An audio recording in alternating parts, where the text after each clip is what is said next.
Messieurs, honorables invités, nous allons maintenant assister au dépôt de gerbe suivi des honneurs qui seront rendus aux morts.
Merci.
مشكور رشيد سسل ري ياوي كوي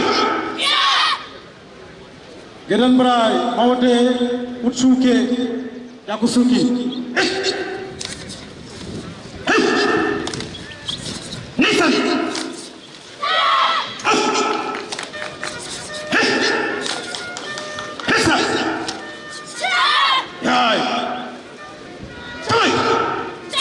On avance Geren Bray, Yakusuki, Maote, Jordan Adeuke, Yakusuki. Ni! Sergei!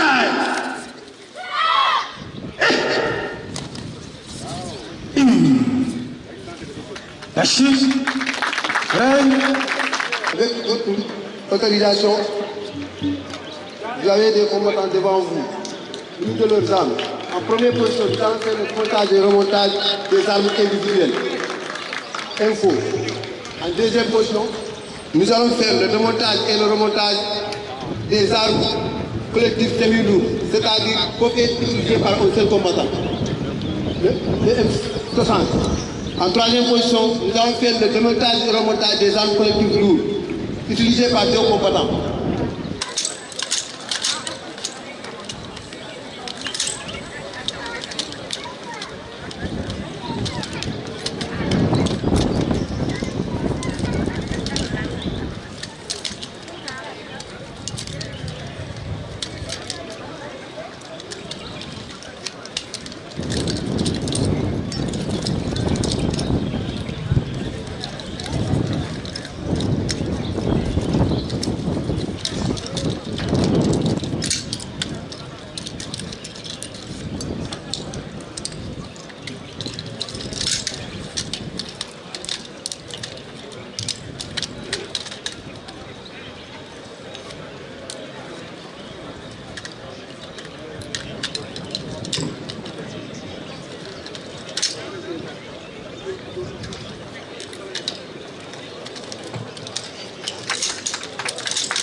Bon, top, c'est parti.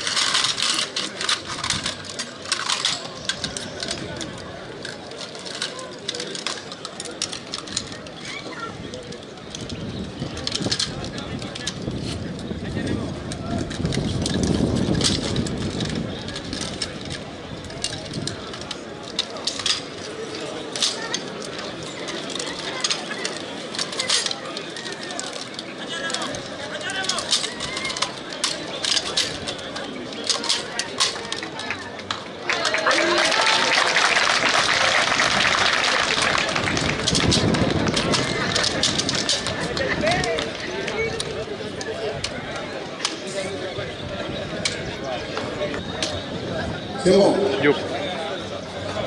Top, c'est parti.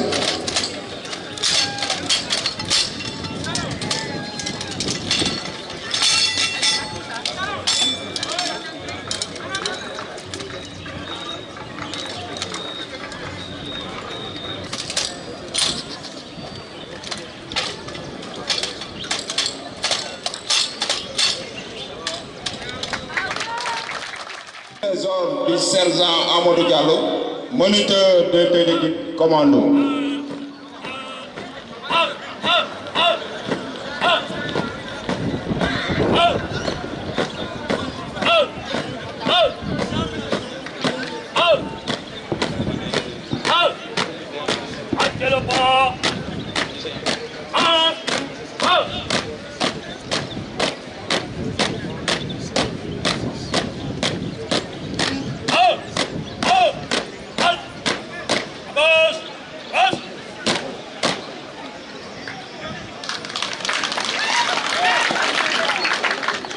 Détachement de Dior, rassembleur, sergent Dior Diallo, moniteur de technique commando. Ça va, général? Mon général, avec autorisation, donc nous allons procéder donc, à la démonstration du Dior.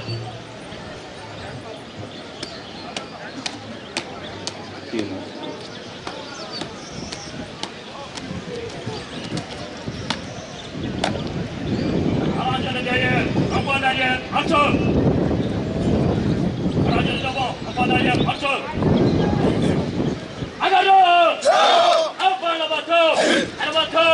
Un point à bateau! Là, ils sont en train de faire des déplacements en avant, déplacement latéral et des coups de poing. Coup de pied directeur. 1, 2, 3, 4.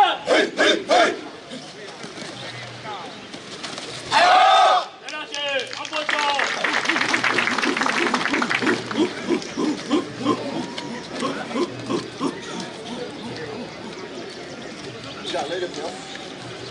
Là, on a deux adversaires. Défense sur le pied circulaire. Là, on a mise au sol.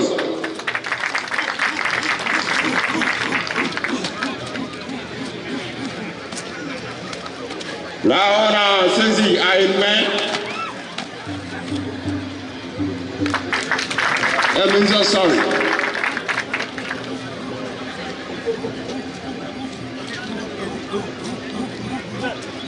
Défense percussion, défense sur coup de pied direct. Là, le combattant le neutralise et mise au sol.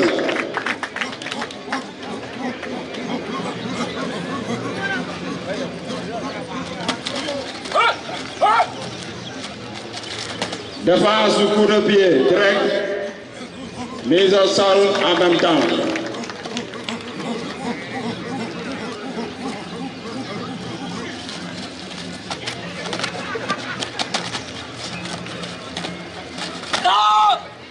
On a des coups de pied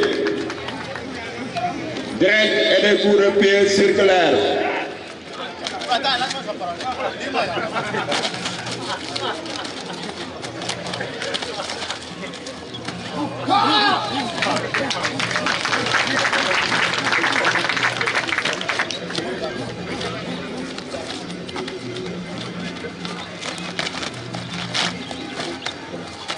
On a ceinturation arrière, bras pris.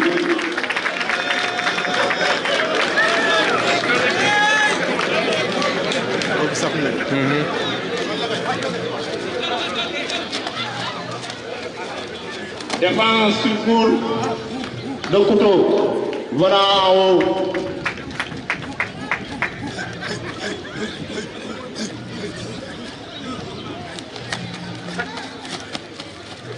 Là, on a défense ceinture de jambe, mise au sol pour terminer son action.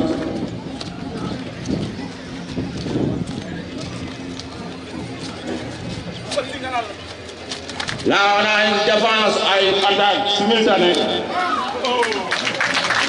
Deux adversaires devant et derrière en même temps.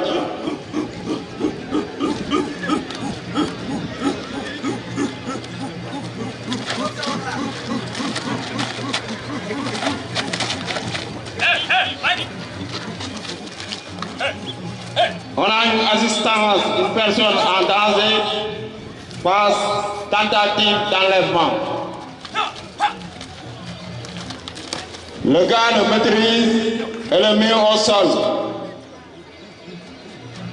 Le deuxième combattant vient, il maîtrise son adversaire.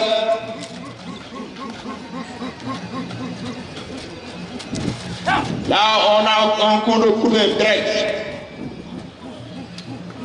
Le combattant le neutralise, le met au sol. Là, il est en train de faire le palpage pour voir si le combattant a l'arme sur lui pour le désarmer.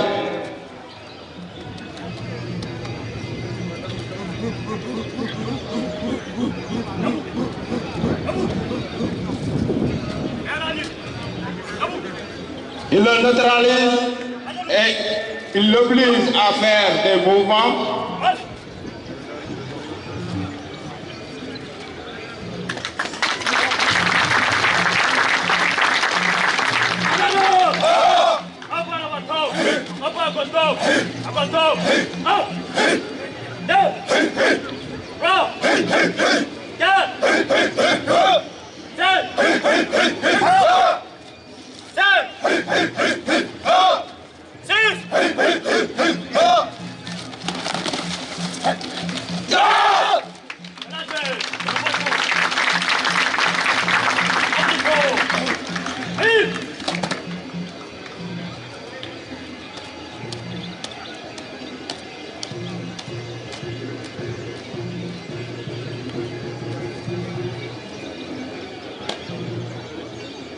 phase de démonstration de tir terminée. Sergent Thioro Diallo, moniteur de technique commando.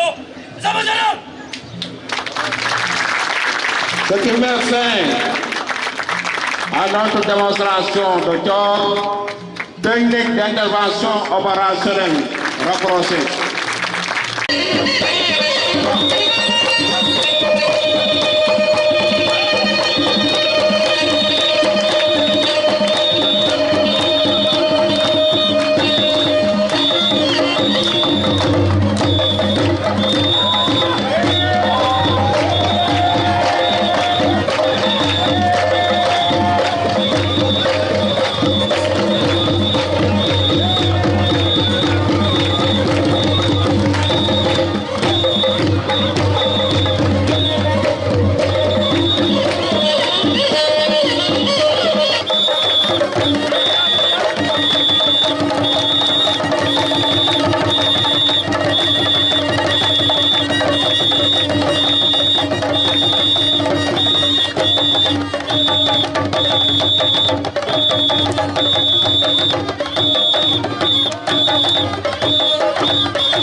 sommes là aujourd'hui dans le cadre de la fête patronale du 6e bataillon d'infanterie, dénommée Fête Moussa Molo.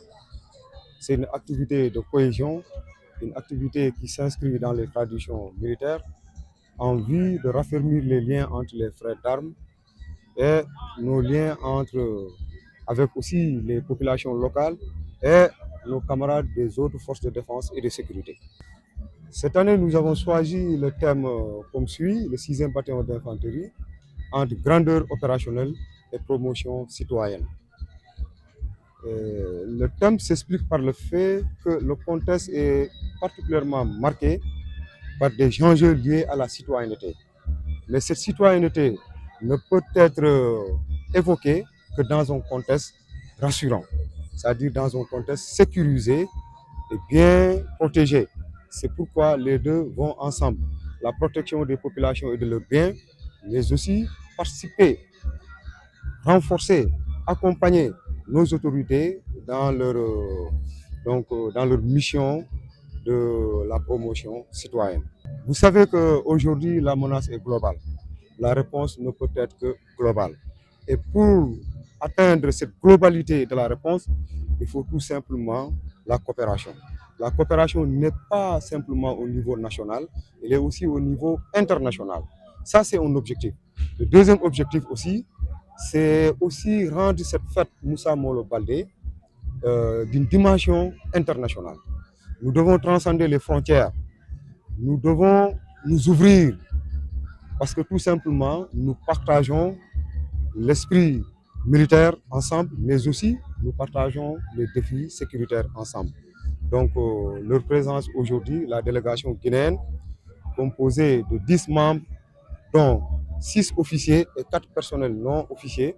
La délégation gambienne, composée de 8 membres, dont 8 officiers et 4 personnels non officiers, donc sont là aujourd'hui pour magnifier l'excellente portée de nos relations historiques, mais aussi pour contribuer au raffermissement des liens entre nos deux composantes, mais aussi, vu les liens historiques qui lient nos pays avec ces pays frontaliers, donc il n'y a rien d'anormal qu'on les invite à venir assister à la fête patronale.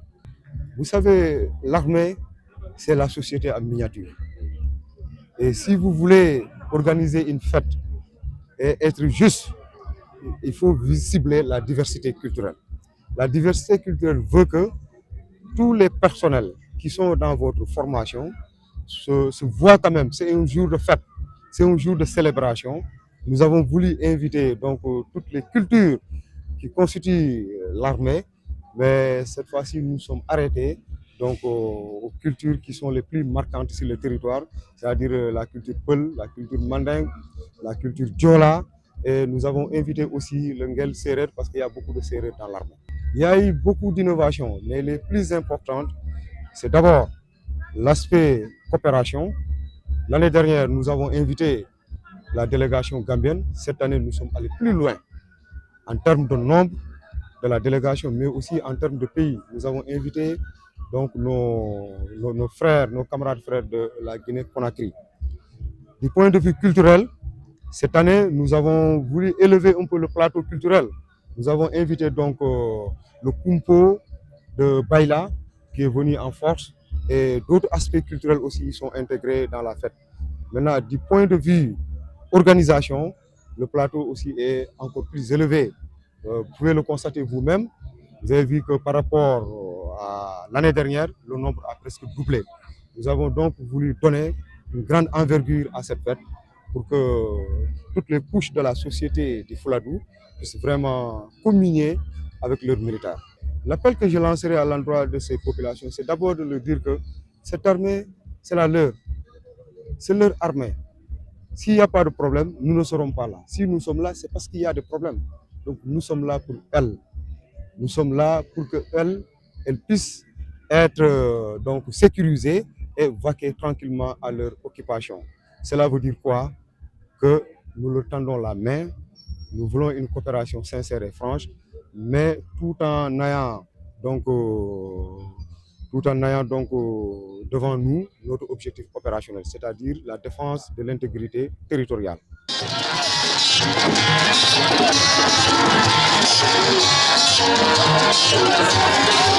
you.